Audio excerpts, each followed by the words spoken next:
Il percorso verso l'autonomia del Veneto, dopo il clamoroso risultato del referendum che ha visto favorevole oltre il 98% dei votanti, è già cominciato.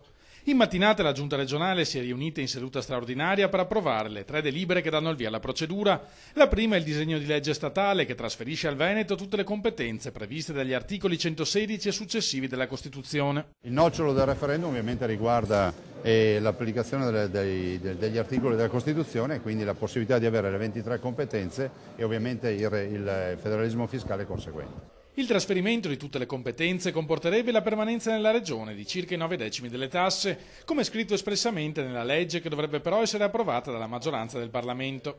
Il testo licenziato dalla Giunta in prima lettura sarà ridiscusso tra 2 settimane, dopo un giro di consultazioni con quella che nella seconda delle delibere approvate da Palazzo Balbi viene definita la consulta per l'autonomia. La consulta sentirà tutti gli interlocutori del territorio, gli stakeholders, e ci permetterà di avere informazioni, di avere suggerimenti e pareri rispetto a quello che è il nostro disegno di legge.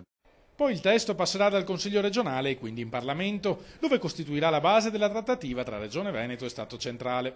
Parallelamente, con la terza delibera approvata dalla Giunta, si propone a Roma anche la modifica della Costituzione, inserendo il Veneto tra le regioni a statuto speciale. Non è la prima volta che il Veneto reitera anche questa proposta, per cui per non lasciare inesplorata nessuna possibilità approviamo anche questo. Entro i primi di dicembre entrambe le leggi dovrebbero essere approvate dal Veneto e inviate a Roma. Contiamo di iniziare la trattativa col governo in carica, precisa il governatore Luca Zaia, che ha nei pieni poteri per dare il via a questa procedura. Noi non cerchiamo la rissa, cerchiamo la collaborazione, cerchiamo l'applicazione dei dettami dei padri costituenti e non solo a livello di regione e quindi di avere competenze.